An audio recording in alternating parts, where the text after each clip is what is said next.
Assalamualaikum warahmatullahi wabarakatuh.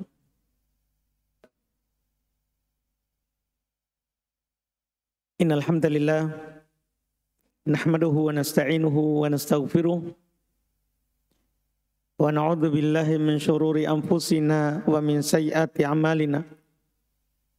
May yahdihillahu fala mudhillalah wa may yudlil fala hadiyalah. Asyhadu an la ilaha illallah wahdahu la syarikalah wa asyhadu anna Muhammadan abduhu wa rasuluh.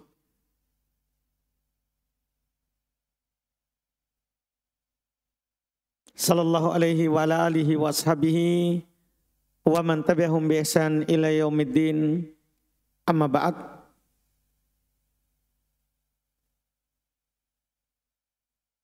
Alhamdulillah, pada malam hari ini kita majelis ke-23 dalam membaca kitab Bulughul Maram min Adillatil Ahkam karya Al-Imam Al-Hafidh Ibn Hajar Al-Asqalani rahimahullah. Kita di bab baru, masih di kitab Thaharah dan bab Qada'il hajah, bab tata cara buang hajat. Sini buan ya, buan. Salah tulis, kurang G, orang Makassar ya. Alhamdulillah. Tata cara buan hajat. Alhamdulillah. Dimaafkan itu. Di bab ini beliau akan menyampaikan kepada kita beberapa hadis terkait dengan adab buang hajat.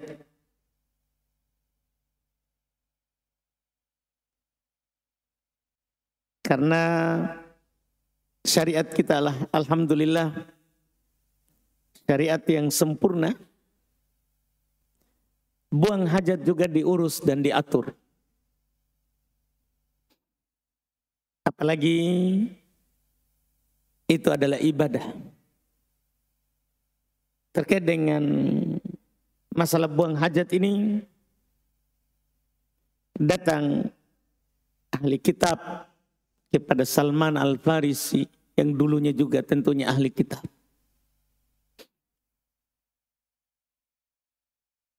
Dia bilang, katanya Nabi kalian telah mengajarkan kepada kalian segala sesuatu.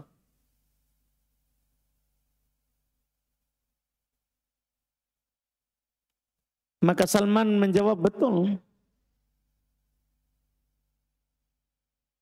Itu dalam hadis riwayat Muslim. Betul, Nabi kami telah mengajarkan kepada kami segala sesuatu. Jangankan ibadah, sampai kata Salman, hattal khira'ah. Sampai buang air diajarkan. Ini kesempurnaan Islam. Masalah kecil juga diajarkan. Buang air. Cara istinja darinya. Bahkan diajar juga menghadap kemana saat buang air. Sampai Salman berkata, laqad nahana Rasulullah sallallahu alaihi wasallam an nastaqbilal qiblata bi ghaib au bi baul. Ini di antara yang dia sebutkan. Nabi kami telah melarang kami untuk menghadap kiblat kalau buang air besar ataupun air kecil. Dan dia sebutkanlah hal-hal yang terkait dengan buang air. Artinya Salman ingin mengatakan bahwa ini saja agama kami Nabi ajarkan. Apalagi yang lain. Dan itu tentunya kita sebagai muslim tidak perlu ragu akan kesempurnaan Islam. Allah Subhanahu wa taala telah berfirman, "Al-yauma akmaltu lakum dinakum wa atmamtu alaikum ni'mati wa raditu lakumul Islam madina." Yang orang Yahudi pernah datang kepada Umar ibn Khattab, kalau seandainya dia berkata, kalau seandainya kepada kami orang Yahudi turun ini ayat, kami akan buat hari raya. Ini turun. Ayat ini hanya turun di umat Islam. Al-yawma akmaltu lakum dinakum.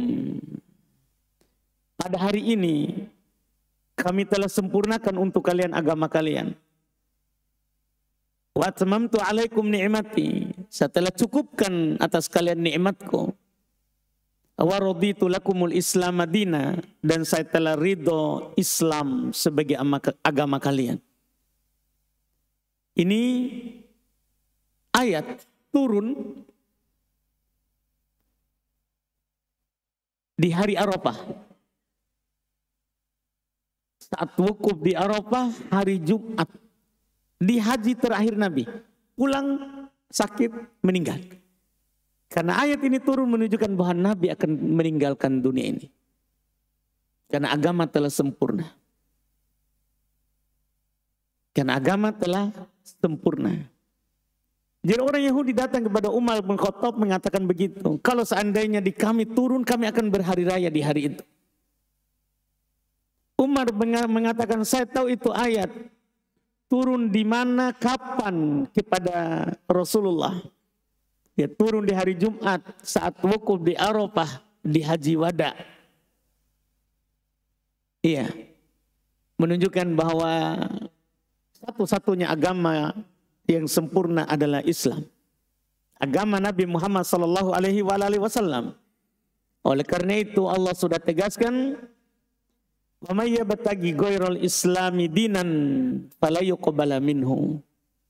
Siapa yang mencari selain Islam sebagai agama, maka tidak akan diterima darinya.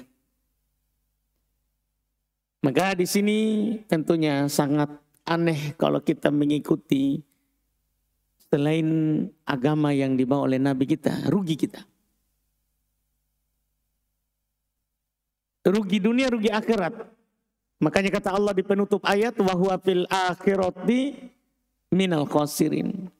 Dia di akhirat termasuk orang yang merugi. Termasuk orang yang merugi. Karena ini agama yang sempurna.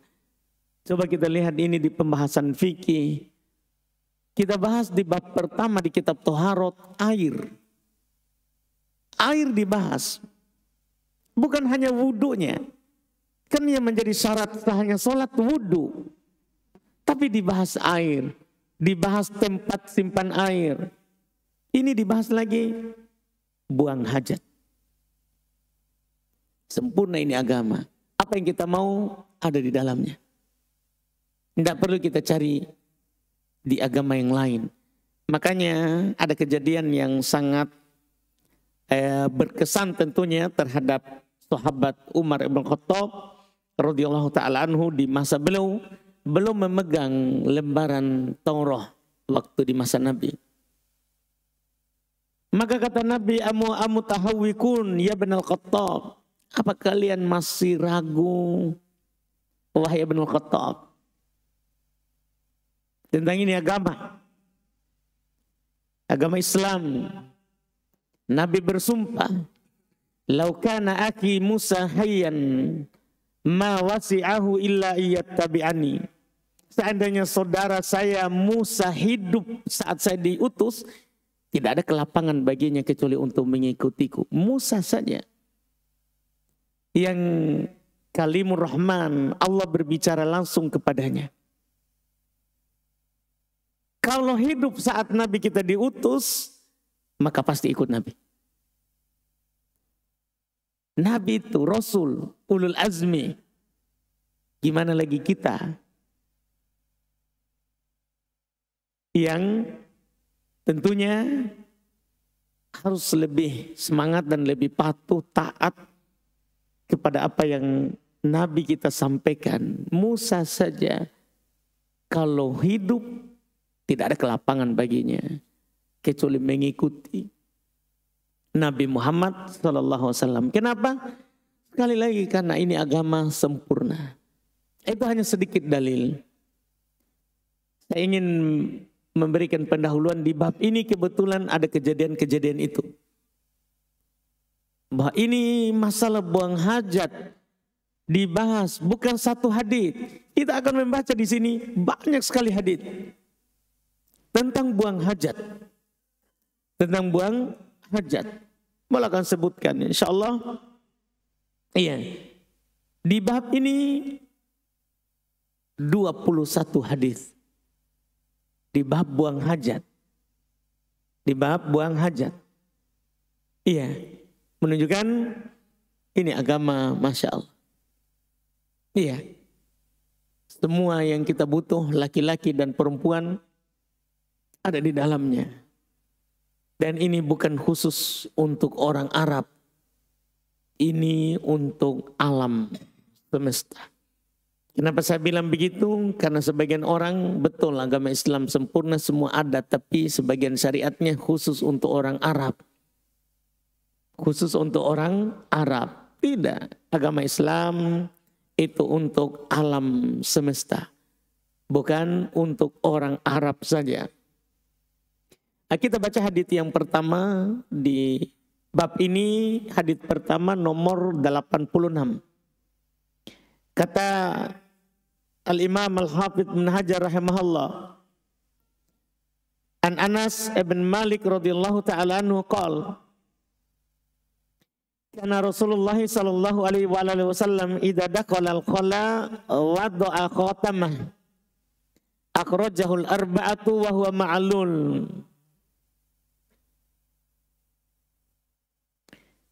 Kata beliau dari Anas radhiyallahu taala anhu, beliau berkata, adalah Rasulullah sallallahu alaihi wasallam jika masuk khala, tempat buang air, ya, bisa dikatakan kakus atau WC, pokoknya tempat buang air. Mirhab banyak bahasanya. Khala disebut khala tempat buang air, dia adalah karena tempat bersendiri. Karena buang air itu nanti akan kita baca haditsnya berikutnya insya Allah. Kalau kita buang di tanah lapang, tempat terbuka, menjauh, bersendiri. Tidak boleh buang air itu berdampingan duduk, apalagi sambil cerita. Iya, tidak boleh. Jadi itulah disebutkan khala, tempat bersendiri. Adalah Nabi kalau masuk khala, beliau buka cincinnya. Ini sebenarnya hadis terkait dengan membawa apa yang ada zikrullah ke WC, boleh atau tidak. Kata beliau dikeluarkan oleh Imam 4, tapi kata Al-Hafidh Ibn Hajar, wahwa ma'lul, tapi ini cacat. Dhaif. Sumber hadits ini diriwayatkan oleh Imam Abu Daud, di Sunan Abu Daud nomor 19, di awal-awal kitab. At-Tirmidzi nomor 1746, An-Nasai di Sunan An-Nasai, Sunan Al-Kubra, jilid 8 halaman 178, dan Ibnu Majah di 303. Derajat hadits dhaif sebagaimana yang diterangkan oleh penulis. Yang belum ingin katakan adalah masalah fikihnya, hukum membawa masuk sesuatu yang ada zikrullah ke dalam WC. Dimulai dari situ. Mayoritas ulama rahimahumullahu ta'ala mengatakan makruh hukumnya. Tapi itu untuk selain Quran. Adapun Quran haram dibawa masuk ke dalam WC. Quran haram dibawa masuk di WC. Tapi selain Quran yang ada zikrullah, yang ada tertulis bismillah atau zikrullah, Allahu Akbar, subhanallah, alhamdulillah, la ilaha illallah, la haula wala quwata illa billah, yang ada zikrullah, hukumnya makruh. Ini yang dipegang oleh mayoritas ulama. Apa dalilnya? Bukan hadits yang ada di buku ini, karena ini dhaif. Dalil mereka adalah karena di dalamnya terdapat istihana bismillah. Kita menghinakan nama Allah. Nama Allah itu harus diagungkan. Nama dan sifat Allah itu harus diagungkan. Iya. Apalagi syiar-syiar Allah saja harus diagungkan. Syiarnya. Apalagi itu terkait dengan Allah. zatnya. Terkait dengan zat Allah, tentunya lebih wajib kita agungkan. Lebih wajib kita agungkan. Karena Allah Subhanahu wa taala berfirman, "Dzalika wa may yu'azzim sya'airallah fa innaha min taqwal qulub." Demikian itu barang siapa yang mengagungkan, membesarkan syiar-syiar Allah, maka itu bagian dari ketakwaan dari dalam hati seorang muslim. Ini syiarnya. Iya. Ini akan menunjukkan ketakwaan. Maka tentunya yang terkait dengan Allah. Iya. Rob sembahan kita yang maha agung, yang maha tinggi, maka harus lebih kita sucikan. Harus lebih kita sucikan. Ini yang dipakai oleh mayoritas, bukan hadits yang ada di hadapan kita. Kemudian berikutnya, wa anhu, dan darinya juga, yaitu dari Anas bin Malik radhiyallahu taala anhu, qala kana Rasulullah sallallahu alaihi wasallam idza dakhala al-khala qala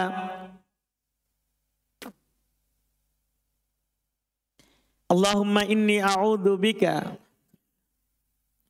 minal khubuthi wal khaba'ith. Akhrajahu sab'ah. Kata beliau darinya, dari Anas radhiyallahu taala anhu, beliau berkata, adalah Rasulullah sallallahu alaihi wasallam jika masuk khala, qala, maka beliau berdoa, Allahumma inni a'udzu bika minal khubuthi wal khaba'ith. Ya Allah, sesungguhnya saya berlindung kepadamu dari hal-hal yang keji dan kotor. Ini sebagian tafsir ya. Sebagian ya penjelasan makna khubut wal khaba'ith. Diartikan dengan keji dan kotor. Dan ini kebanyakan terjemahan di atas itu. Walaupun dalam makna tafsir hadis, makna khubut setan laki-laki, khaba'ith setan perempuan. Jin laki-laki dan jin perempuan. Itu yang paling terkenal dan itu yang benarnya. Makna khubut dan khaba'ith. Tapi ini di terjemahan, saya terjemahkan sesuai dengan yang kebanyakan orang sebutkan dan terjemah. Makna khubut dan khaba'ith. Walaupun yang diinginkan dan itu yang kuatnya, khubut itu adalah jin laki-laki, setan laki-laki. Khaba'ith jin perempuan atau setan perempuan. Akhrajahu sab'ah, kata beliau dikeluarkan oleh Imam 7. Sumber hadis. Hadis ini diriwayatkan oleh Imam Al-Bukhari 141 di Sahih Bukhari, Imam Muslim 375, Abu Daud 19, At-Tirmidzi 1746, An-Nasa'i 8178 dan Ibnu Majah 303. Inilah Imam 7. Bukhari Muslim, iya, ditambah Abu Daud, Tirmidzi, iya, kemudian An-Nasa'i dan Ibnu Majah, iya, Ibnu Majah, rahimahumullah taala. Hadits ini tentunya derajatnya sahih, tidak perlu diragukan, karena Bukhari Muslim saja sudah cukup. Fikihnya sepakat para ulama disyariatkan membaca doa ini ketika masuk WC. Kalau kita masuk WC, disyariatkan kita membaca Allahumma inni a'udzu bika minal khubuthi wal khaba'ith. Dan disyariatkan untuk membacanya sebelum masuk. Jadi kita baca doa ini sebelum masuk. Sebagai faedah dalam riwayat Sa'id ibn Mansur ada tambahan di awalnya. Bismillah. Allahumma inni a'udzubika minal khubuthi wal khaba'ith. Ada tambahan itu. Tapi dalam riwayat Imam Muslim, Imam Bukhari tidak ada. Sehingga para ulama mengatakan tambahan itu adalah tambahan yang syadz. Tambahan yang lemah. Maksudnya kalau dipasangkan. Kalau dipasangkan. Tapi kalau disendirikan, telah datang riwayat yang terpisah. Jadi kalau kita pasangkan satu lafaz dalam satu hadits, dhaif. Cuman ada doa lain masuk WC. Ada doa lain masuk WC. Selain doa ini. Yang mana kita akan temukan sebentar ya, itulah lafaz bismillah.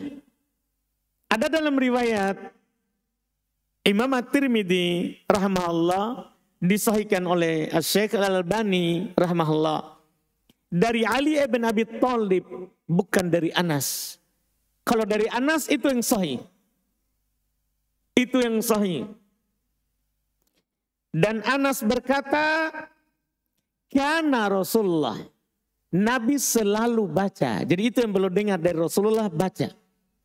Kenapa Anas tahu? Karena pelayannya Nabi. Anas adalah pelayannya Nabi yang nanti kita akan dapat kadang belum membawakan air untuk istinja. Istinjanya Nabi. Cuman ada juga doa lain riwayat Ali bin Abi Thalib. Dari Ali bin Abi Thalib riwayat Imam Tirmidzi disahihkan oleh Syekh Al-Albani rahimahullah. Doa masuk WC yang lain. Ali bin Abi Thalib berkata,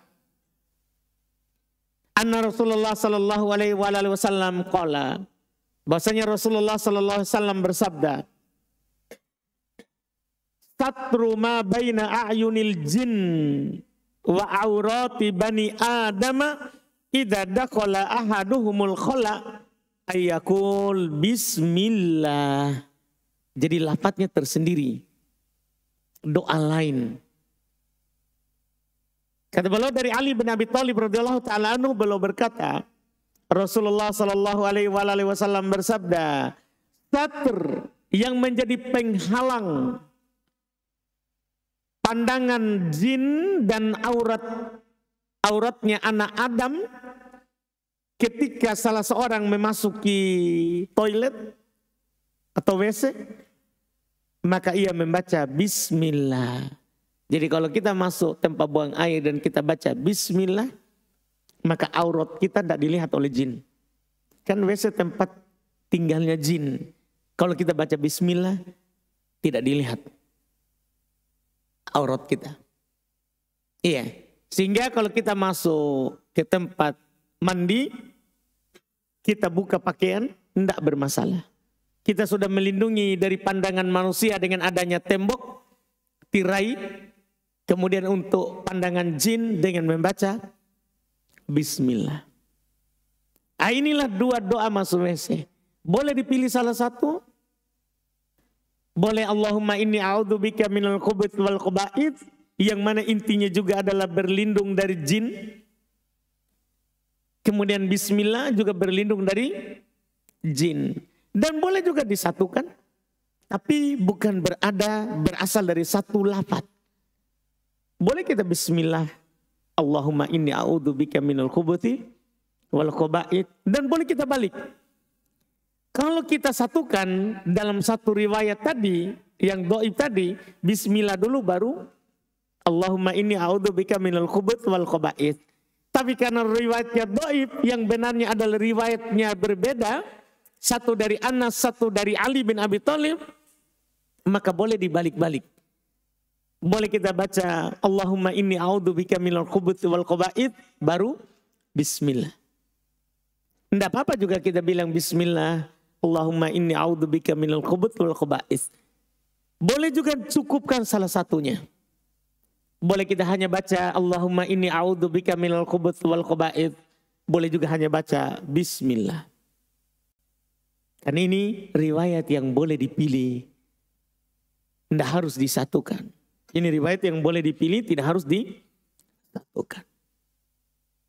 Dan semua ini dengan riwayat tadi boleh dibaca dan bacanya sebelum masuk. Bacanya itu adalah sebelum masuk. Ini kandungan dari hadits yang ke-87. Hadits berikutnya ke-88, wa anhu, darinya juga, masih dari Anas. Qala kana Rasulullah sallallahu alaihi wasallam yadkhulul khala fa'ahmilu ana wa gulamun nahwi idawatan min ma'in wa anazatan fayastanji bil ma'. Muttafaqun alaih. Kata beliau dari Anas radhiyallahu taala anhu berkata, benar Rasulullah sallallahu alaihi wasallam masuk ke kakus, toilet, atau WC, atau tempat buang air, maknanya umum ini kola. Lalu saya dan seorang pemuda yang sebaya denganku membawakan bejana, tempat yang berisi air, dan sebatang tongkat, kemudian beliau bersuci dengan air tersebut. Sumber hadits diriwayatkan oleh Imam Al-Bukhari 150, Imam Muslim 271. Derajat hadits sahih tentunya Bukhari Muslim. Fikihnya disyariatkan beristinja dengan air. Ini hadits menunjukkannya disyariatkannya kita beristinja dengan air. Kenapa ini beliau tegaskan? Karena di sana ada yang memakruhkan beristinja dengan air. Alasan mereka karena air itu kan untuk diminum. Masa dipakai istinja. Terus air itu, kata alasan mereka, kalau kita pakai air, maka tangan kita akan bersentuhan langsung dengan najis. Makanya mereka lebih memilih beristinja dengan batu atau disebut dengan istijmar. Mereka lebih mengutamakan batu. Tapi yang benarnya hadits ini Nabi jelas beristinja dengan air. Ya tentunya Nabi tahu tangan akan bersentuhan langsung dengan najis. Nabi juga tahu bahwa air itu diminum, dipakai berwudu. Tapi ketika beliau pilih untuk beristinja, itu menunjukkan dibolehkan, disyariatkan. Dan dari sisi lain kita katakan boleh pakai batu. Boleh juga pakai batu. Apa dalilnya pakai batu boleh nanti? Ada nanti hadits yang akan datang bersama kita, ya, bahwa Nabi Shallallahu Alaihi Wasallam juga beristinja dengan batu, beristinja dengan batu. Iya, ini cuma saya langsung singgung, boleh dengan air, disyariatkan dengan air dan boleh dengan batu. Hadits sangat jelas bahwa Nabi beristinja dengan air. Fikih kedua, sunnah menggunakan pembersih atau pembersih untuk mencuci tangan ketika selesai dari istinja. Nah, dari mana kita dapat ini? Ini masuk semua dalam kandungan hadits. Kenapa kita beristinja dengan air? Untuk membersihkan najis. Tentunya di tangan juga yang bersentuhan langsung dengan air, bersentuhan langsung dengan najis, disunahkan juga kita bersihkan. Kita bersihkan. Iya. Dan di sini dalil ini sebenarnya tidak terlalu terang bahwa disunahkan kita mencuci tangan setelah beristinja. Cuman ada dalil yang lebih terang dari Maimunah, riwayat Imam Al-Bukhari dan Imam Muslim, bahwa Nabi Shallallahu Alaihi Wasallam ketika belum mencuci kelaminnya saat mandi junub, dikatakan oleh Maimunah, "Tsumma afraga biyaminihi ala shimali." Maimunah istri Nabi, belum lihat Nabi cebok, tidak ada masalah. Karena istrinya suami istri boleh saling melihat. Tidak masalah. Iya, tidak masalah saling melihat. Karena Nabi juga dalam masalah kehidupan suami istri, dia belum tumbuhi istrinya tidak pakai apa-apa. Tidak masalah. Sebagian orang ya merasa mungkin malu atau apa dengan hal tersebut, tapi itu adalah suami kita. Iya, istri itu kebunnya suami, dia mau cangkul dimanapun urusannya. Iya, ketawa. Punya istri kah? Seperti orang punya istri saja. Iya. Jadi jangan heran ini penukilan. Maimunah melihat Nabi beristinja, mencuci kelaminnya. Karena Maimunah lah yang siapkan airnya, air mandinya Nabi. Jadi beliau Nabi kata Maimunah, afraga biyamini ala shimali. Maka beliau mengambil airnya dengan tangan kanan dan menuang ke tangan kirinya. Faghassala madakirahu. Maka Nabi mencuci kelaminnya. Mencuci kelaminnya. Iya. Tsumma dalaka yadahu bil ar. Setelah itu beliau gosok tangannya ke tanah. Tangan kirinya yang bersentuhan langsung dengan kelaminnya tadi, beliau gosokkan ke tanah. Ke tanah. Nah, inilah yang kita katakan tadi fikihnya. Kalau kita habis istinja, kita cuci tangan.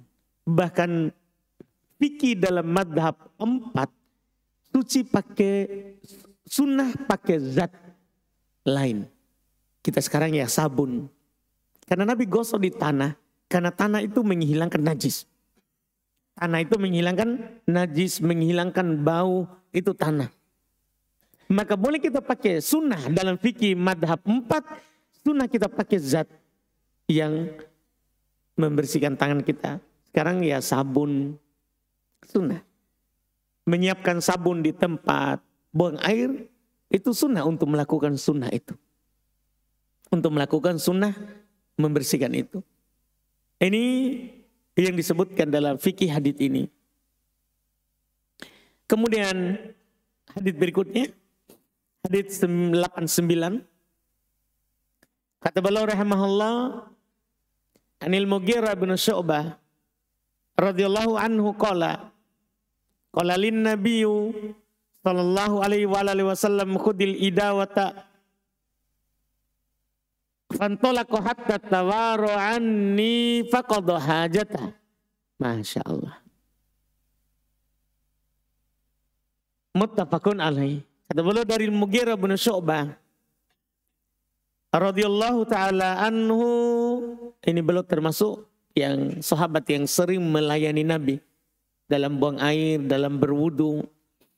Iya. Al-Mughirah bin Syu'bah.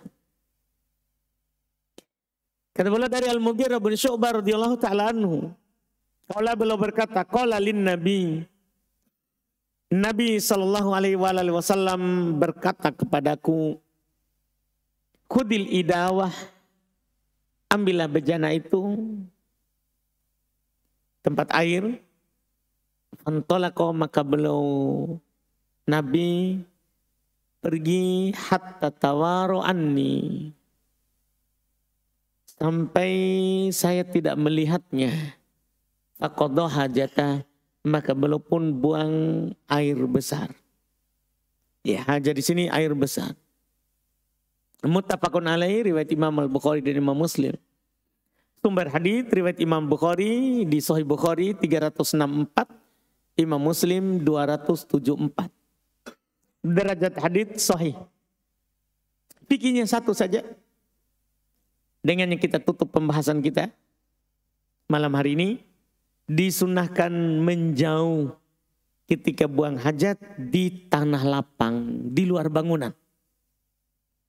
Seperti ini Nabi. Belum buang air di luar bangunan. Dan itu menunjukkan boleh buang air di luar bangunan. Tapi di tanah lapang. Bukan di tempat tinggalnya orang.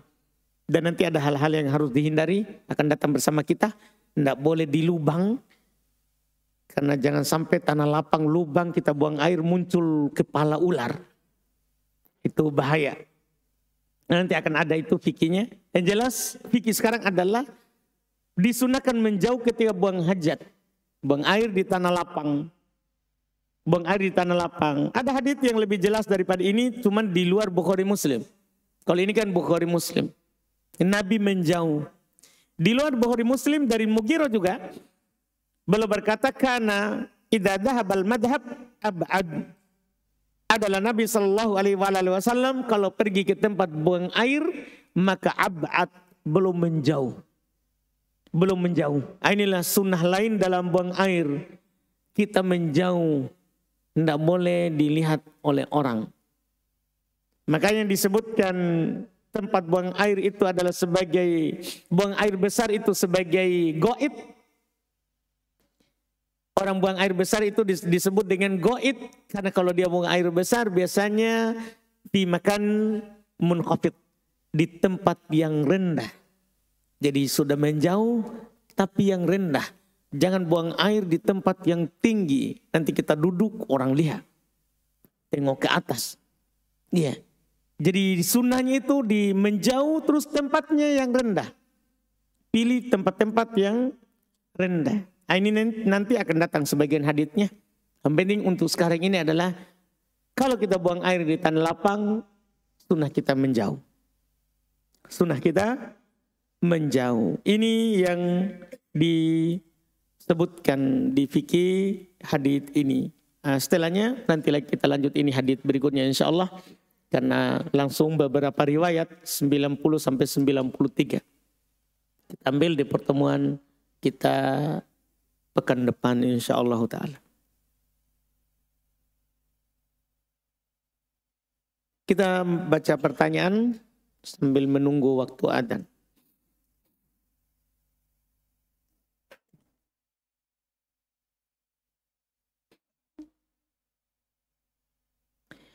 Apakah memakai cincin itu Ustaz disunahkan? Sunnah. Sunnah memakai cincin. Nabi memakai cincin dan para sahabat juga memakai cincin.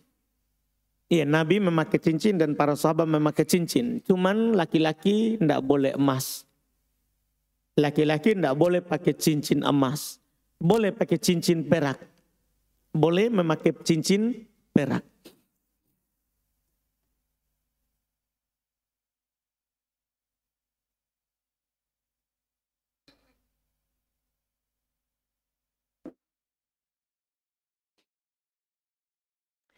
Izin bertanya Ustadz, ana seorang murid yang pernah berbuat salah pada guru atau ustadz saya.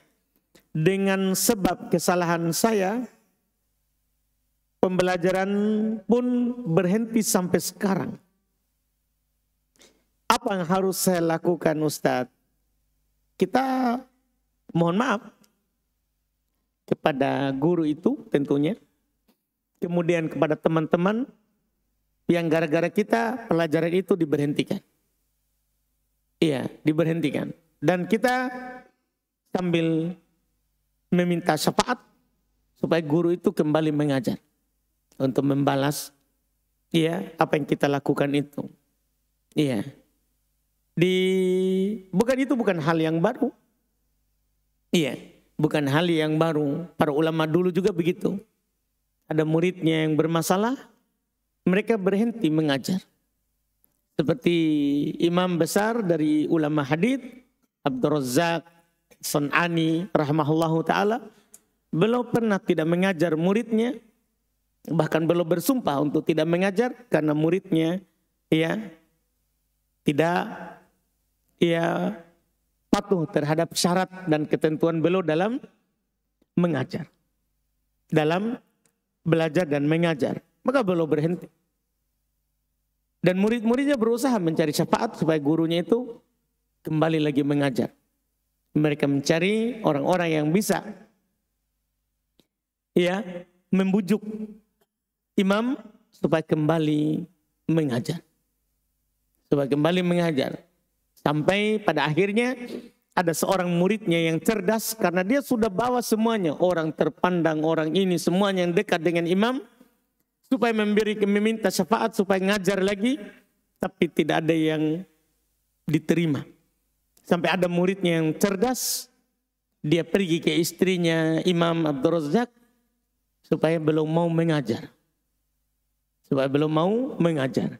Dan karena istrinya yang meminta, akhirnya Imam Abdul Razak kembali mengajar.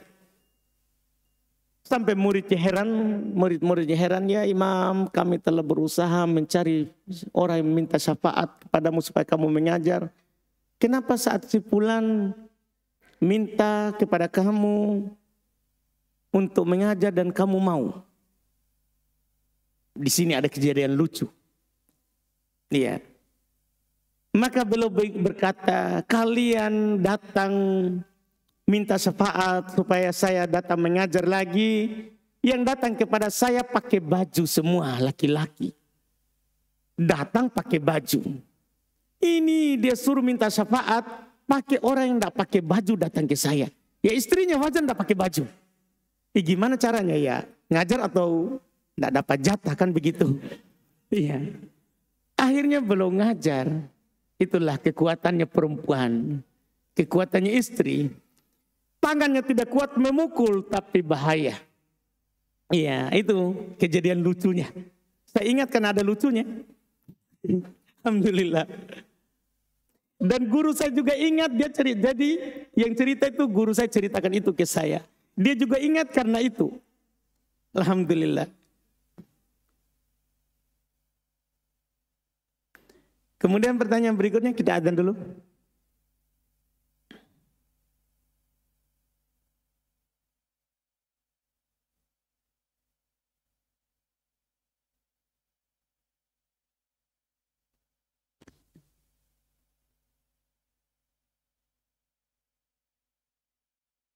Allahu Akbar, Allahu Akbar. Allahu Akbar,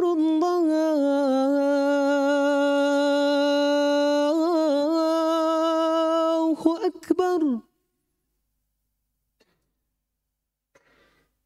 Asyhadu an la ilaha illallah.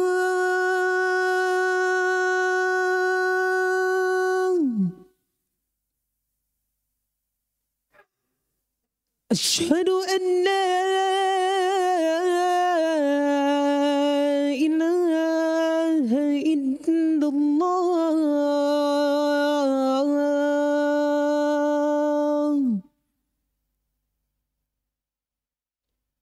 Asyhadu anna Muhammadar Rasulullah.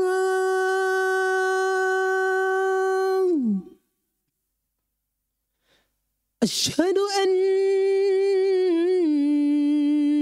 محمد رسول الله.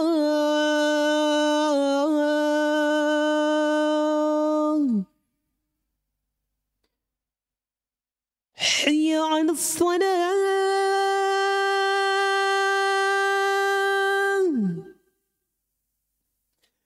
حي على الصلاة.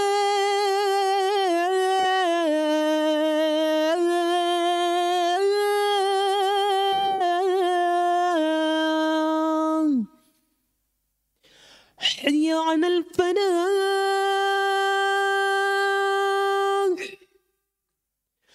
حي على الفلاح.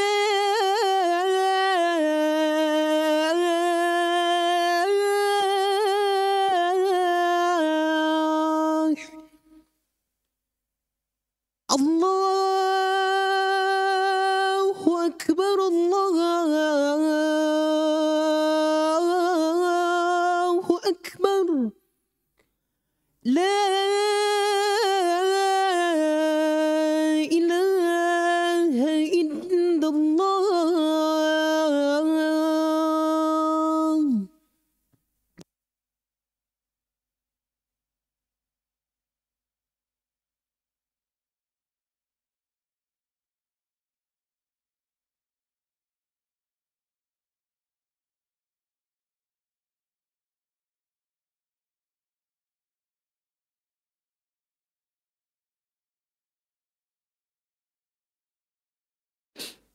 Baik, kita lanjut lagi sini pertanyaan.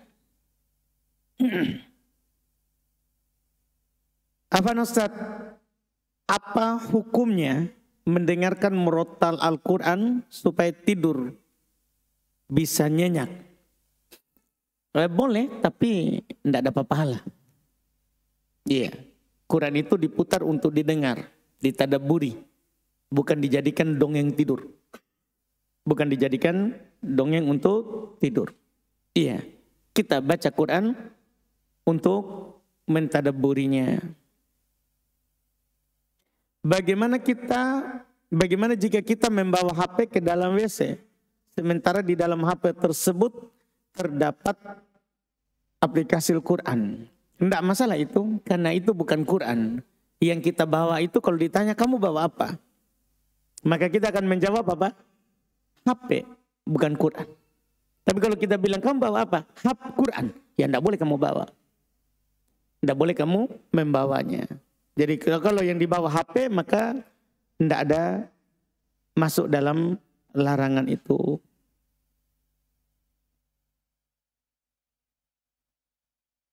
Bolehkah menerima hadiah dari lomba, misalnya futsal? Futsal termasuk permainan yang mubah, tapi tidak boleh ada hadiah. Dia termasuk permainan yang mubah, boleh dilombakan, tapi tidak boleh ada hadiahnya. Wallahu a'lam.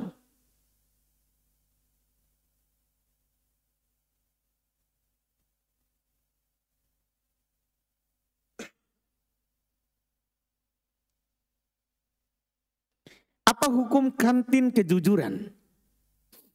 Yang dimana kantin tersebut tidak ada penjualnya.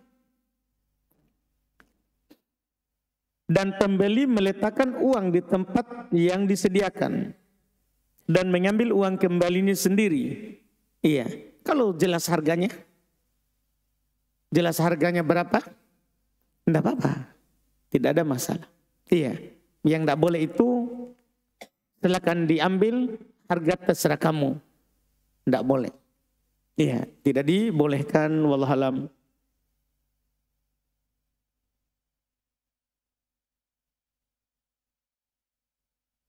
Apaan Ustadz, apakah sispek badan berotot ialah sunnah? Sunnah itu hukum syar'i, butuh dalil. Iya, wallahualam kalau itu sunnah. Kalau kita bilang sunnah itu butuh dalil. Itu butuh dalil. Apakah ada syariat seorang saat tasyahud akhir melihat jari telunjuknya sambil membaca bacaan tasyahud? Iya. Hadits dari Nabi SAW, Aisyah berkata bahwa Nabi tidak pernah melewatkan pandangannya dari jarinya ketika bertasyahud. Sunnah memandang jari saat tasyahud. Apakah ketika hendak salam harus menurunkan dulu jari telunjuk atau nanti setelah salam? Hendak salam, jari telunjuk itu ditunjuk karena tasyahud. Hadits Ibnu Umar, Nabi SAW kalau tasyahud belum berisyarat. Kalau tasyahud, kalau sudah selesai tasyahud maka tidak lagi ya menunjuk. Sebagian orang nanti turun telunjuknya kalau sudah salam. Enggak, sudah tasyahud turun. Bahkan kalau kita sudah selesai tasyahud, imam masih tasyahud, kita sudah habis doanya, turunkan.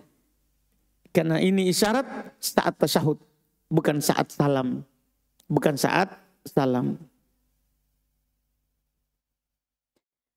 Bagaimana hukumnya menjual mainan, stiker, logo, kartu, kuartet, apa ini, wayang, bergambar karakter animasi, serta boneka Barbie.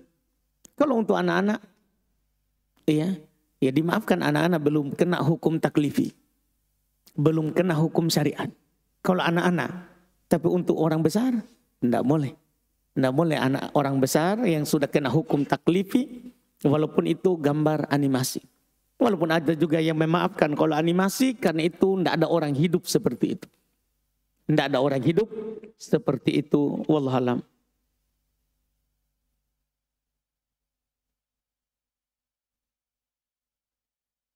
Afwan Ustadz, bagaimana ketentuan tentang zakat mal? Jika seorang memiliki simpanan emas 10 gram, apakah sudah harus dikeluarkan zakatnya?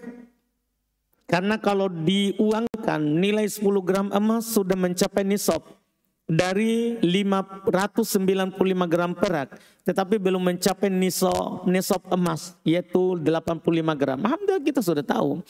Jadi emas ya punya nisab tersendiri. Tidak bisa kita punya emas, kita kiaskan ke perak, tidak boleh.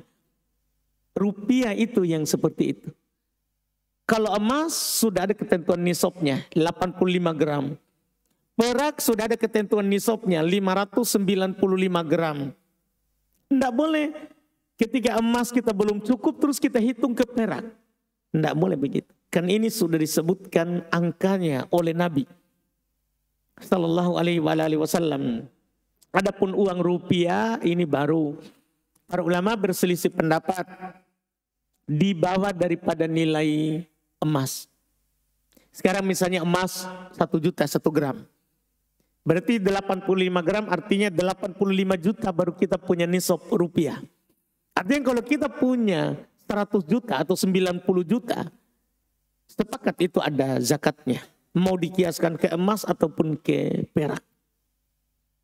Para ulama berselisih kalau di bawah itu, kita bawa ke emas atau bawa ke perak. Yang dipilih oleh Syekh Ibnu Utsaimin itu lebih rahmat terhadap miskin, dikiaskan ke perak. Supaya lebih cepat dikeluarkan zakatnya. Kalau punya uang rupiah atau dolar, dikiaskan ke perak. Karena perak lebih murah dan lebih cepat dapat nisabnya. Dan itu abraul dhimah, lebih membebaskan kewajiban kita. Karena kalau kita tunggu kiaskan ke emas, maka lama sekali baru kita berzakat. Lama baru kita berzakat karena tunggu 85 juta. Seperti itu. Ini yang disebutkan. Maka lebih rahmat terhadap miskin, kita kiaskan ke perak. Karena perak harganya lebih murah dan juga lebih cepat dapat zakatnya. Wallahualam. Memang gramnya tinggi, tapi harganya perak sekarang rendah sekali. Gramnya memang tinggi nisabnya perak. 595 gram perak. Sementara emas hanya 85 gram. Jauh sekali perbedaan gramnya. Cuman harganya. Dari dulu sampai sekarang harga perak itu memang tidak tinggi. Ya, sekarang harganya paling tinggi kadang sampai 12.000 saja. Kadang 10.000, kadang 9.000. Ya, kadang 11.000, kadang 10 lebih harga perak. Harga perak. Jadi orang punya 10 juta itu sudah punya zakat. Sudah wajib zakat kalau tinggal setahun. Kalau tinggal setahun. Wallahualam.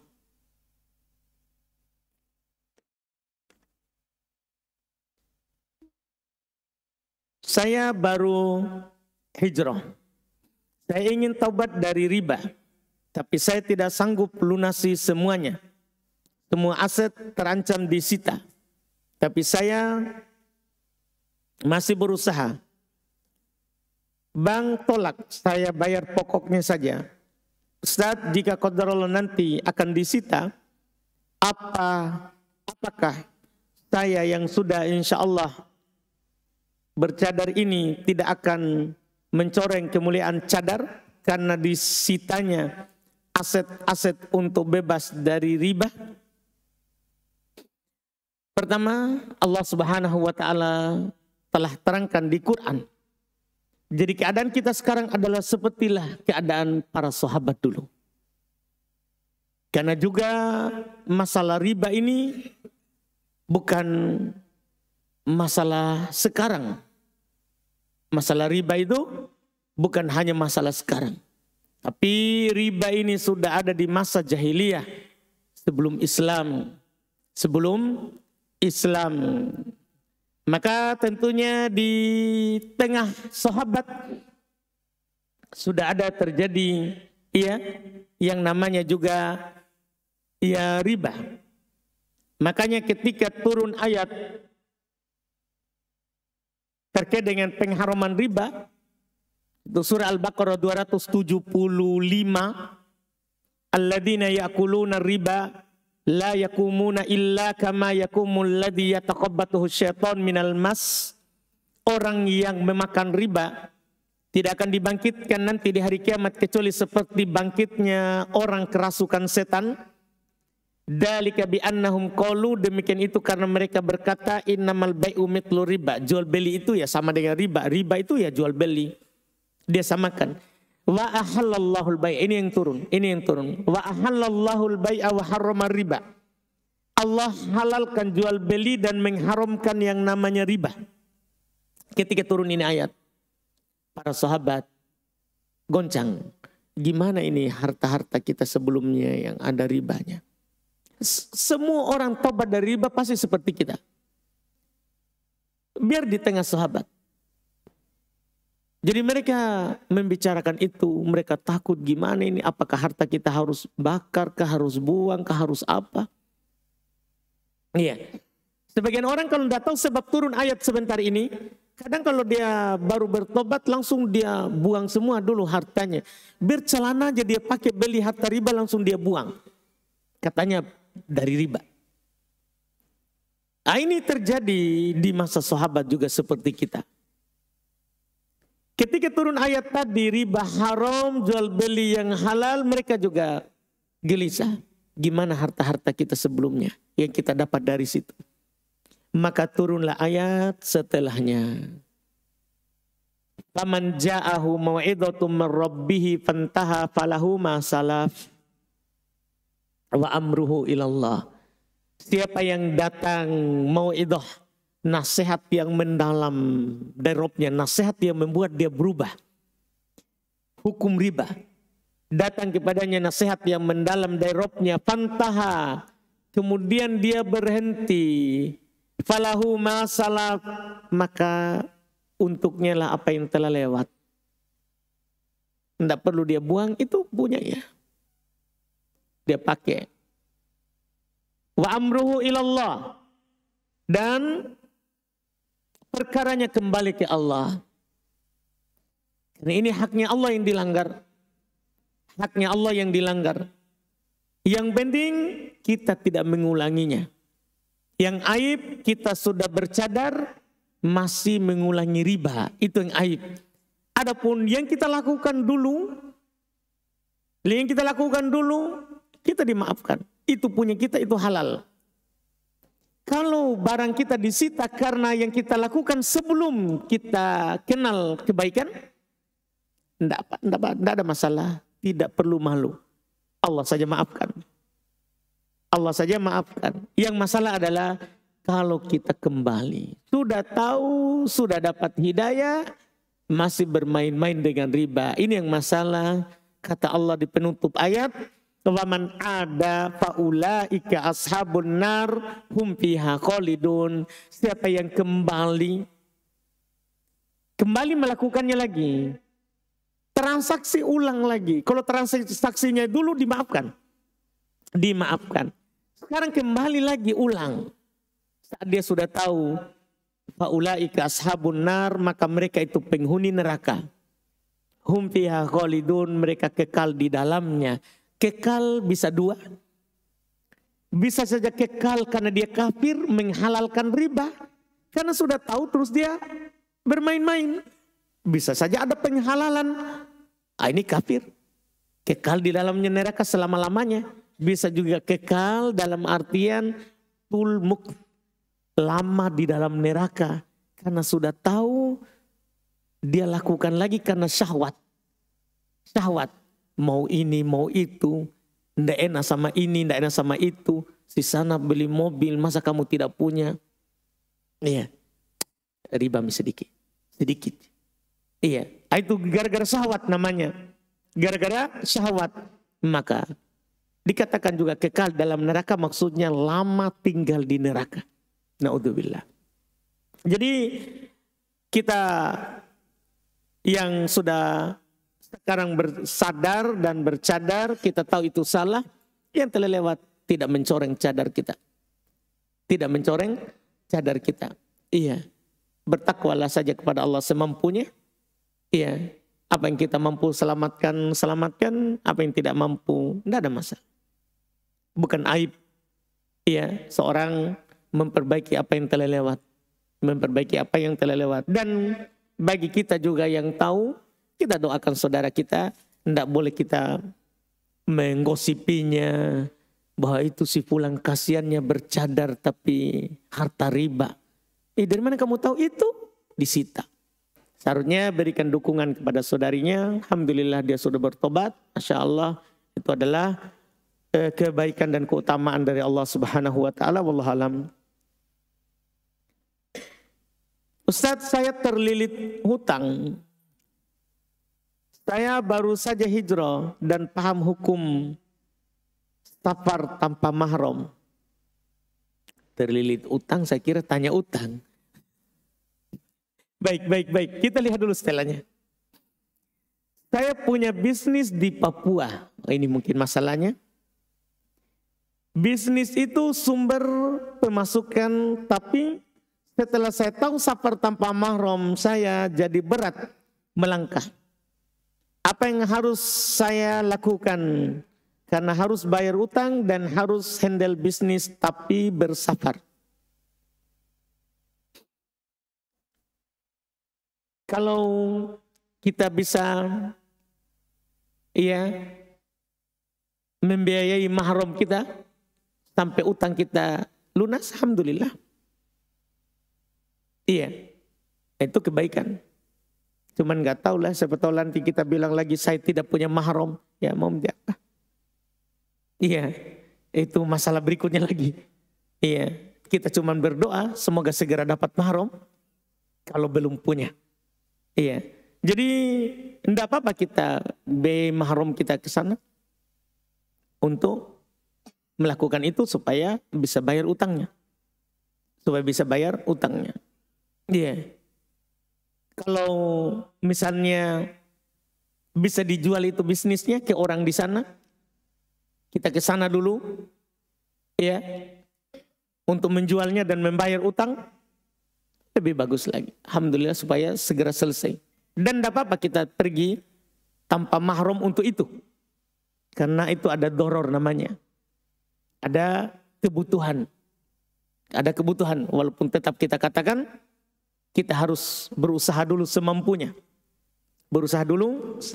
Tidak boleh bermudahan. Tidak boleh bermudahan. Karena safar tanpa mahram dalam syariat kita diharamkan. Kecuali ada darurat.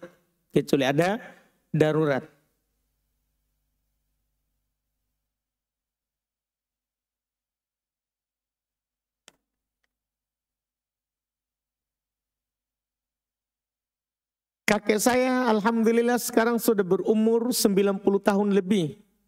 Yang otomatis sudah susah bergerak dan kadang tidak menyadari najis kencingnya. Apakah ketika dia sholatnya sah? Karena biasanya kami sekeluarga termasuk sibuk dan tidak mengecek setiap jam keadaan kakek saya ini. Sah sholatnya. Dia cukup sholat semampunya. Ya, wajib dia sholat. Adapun masalah itu dimaafkan karena tidak bisanya bergerak. Walaupun kita sebagai ahli waris, anak, kita layani orang tua itu selama dia hidup. Jangan sampai kita masuk di dalam hadits yang Nabi aminkan ketika naik mimbar. Kecelakaan bagi seorang yang mendapatkan orang tuanya hidup, kemudian tidak bisa menjadi sebab dia masuk ke dalam surga. Sesibuk apapun kita, gunakan dulu untuk melayani orang tua, karena itu adalah surga kita. Harta yang kita kerja itu belum tentu bisa memasukkan kita ke surga, tapi orang tua itu sudah ada janjinya yang ada di hadapan mata kita. Wallahu alam. Bagaimana adab yang baik jika kita ingin kentut? Apalagi kadang kita bermudahan kentut apabila sedang bersama istri dan anak saat di rumah. Ini kembali ke uruf ya, adatnya kembali ke uruf. Kembali ke daerah kebiasaan masing-masing. Iya, karena hal ini tidak diatur, maka kembali ke uruf. Urufnya daerah situ apa? Apakah kentut itu bisa bebas di mana saja, kapan saja kita mau? Atau itu merupakan aib, penghilang muru'ah, ya? Atau tidak? Itu dilihat. Kembali ke aturan daerah. Apakah seorang perempuan bersafar sendirian untuk bekerja itu diperbolehkan Ustadz? Untuk menunaikan umroh orang tuanya. Untuk bekerja, untuk menunaikan umroh maksudnya. Kalau untuk bekerja, kalau kerjaan itu tidak darurat dia lakukan, tidak boleh. Tidak boleh safar tanpa mahram. Tidak boleh safar tanpa mahram. Untuk umroh, mengumrohkan orang tuanya juga tidak boleh. Kalau dia bersafar tanpa mahram, pergi umroh, umrohnya sah, tapi dia berdosa. Umrohnya sah, tapi dia berdosa karena tidak pakai mahram. Wallahualam.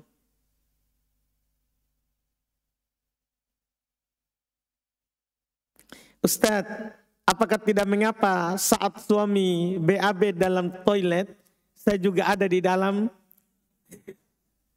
toilet mandi atau mencuci? Ya urusan tak itu. Iya. Kalau kita tahan dengan bau parfumnya suami kita, jangan tanya saya. Itu urusan tak berdua itu. Ya, kalau tahan kita bau naga, ya enggak apa-apa. Enggak ada masalah. Jangan tanya saya itu pokoknya. Itu masalah tak berdua. Masalah tak berdua. Nanti kalau saya bilang boleh ternyata suaminya enggak suka, itu kan masalah. Yang jelas urusan tak berdua. Tanya ke suami tak. Siapa tahu karena kita ada enggak mau keluar. Kan begitu. Jadi tanya suami tak. Enggak apa-apa Jenny. Saya ada. Tanya Maki. Iya. Suami tak baik-baik. Alhamdulillah.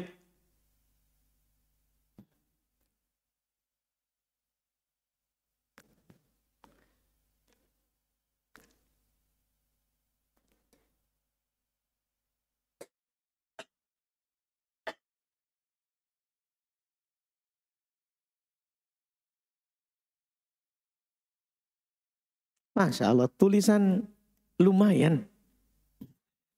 Tengok mati saya baca. Masya Allah. Kapan kita membaca doa? Ketika buang hajat di tanah lapang, saat buka pakaian. Kalau tanah lapang, saat buka.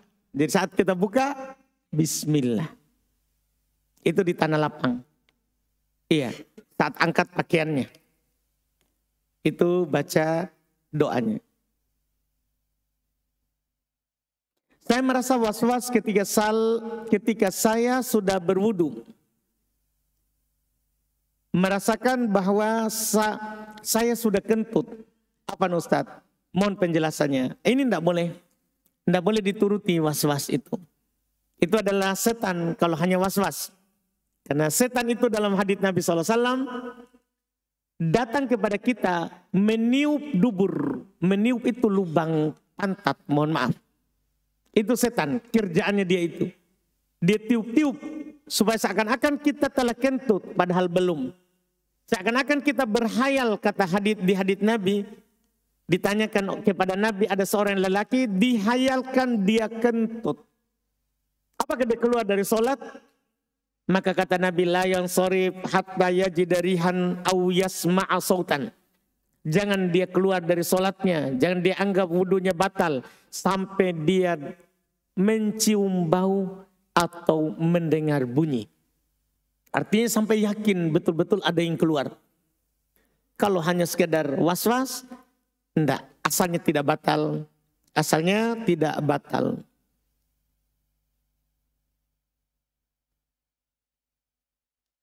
Jika kita beli motor baru, apa harus kita lakukan? Pakai, Maki. Apa lagi? Nah kita beli untuk pakai. Tapi kalau kita beli untuk pajang Maki di rumah. Gantung Maki. Iya. Masa itu saja ditanya? Ya, saya kira jelas di itu. Oh mungkin dionde-onde dulu ya? Oh itu enggak perlu dionde-onde. Iya, enggak perlu dibacakan bacaan-bacaan. Iya, enggak perlu. Pakai saja bismillah.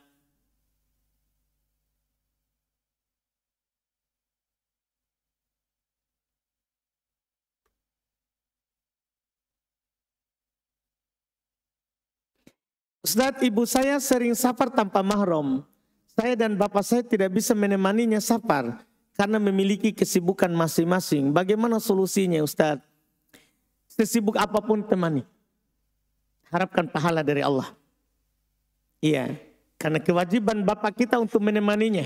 Kalau bapak kita tidak mampu, kewajiban kita anak menemaninya. Tinggalkan dulu pekerjaannya. Karena Nabi ditanya, siapakah orang yang paling berhak saya berbuat baik padanya? Kata Nabi, ummuk, ibumu. Berbuat baiklah kepada ibumu. Temani dia safar. Kan tidak seterusnya juga. Atau ibu tak bersafar setiap hari? Sudah temani. Temani, karena kamu adalah miliknya ibumu. Temani. Iya. Ibunya.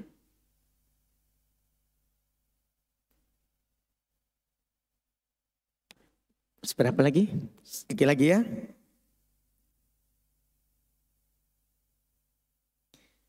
Apakah boleh langsung berdoa ketika terbangun tengah malam, tapi tidak berwudu dan tidak sholat terlebih dahulu? Boleh. Berdoa di sepertiga malam terakhir itu tidak harus sholat. Bahkan tidak harus wudu. Cuman lebih sempurna kalau kita wudu. Itu namanya adab dalam berdoa. Adab dalam berdoa. Tapi kalau kita terbangun, tidak mau wudu, tidak mau sholat, boleh kita langsung berdoa. Angkat tangan kepada Allah Subhanahu wa Ta'ala. Karena dalam hadits itu tidak ada disebutkan sholat. Cuma dikatakan innallaha inna rabbana yanzilu fi thuluthil lailil akhir. Sungguh Rabb kita turun di sepertiga malam terakhir. Wa qala, dan berkata, man yad'uni astajib lah.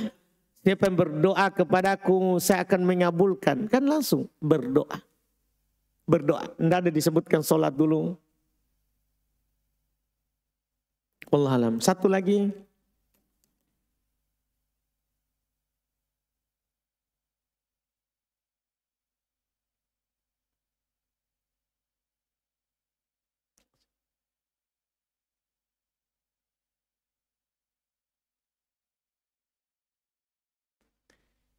Apakah boleh menjawab adzan di dalam hati ketika dalam WC? Tidak. Menjawab adzan itu dilafadzkan. Tidak dianggap dalam hati. Tidak dianggap dalam hati. Jadi jangan dipaksa dalam WC, kita keluar WC baru kita jawab saja. Langsung sardan, langsung jawab. Kalau memang sudah selesai, langsung saja Allahu Akbar, Allahu Akbar, Allah. Asyhadu an la ilaha illallah. Langsung semua. Boleh hal itu. Jadi jangan di WC.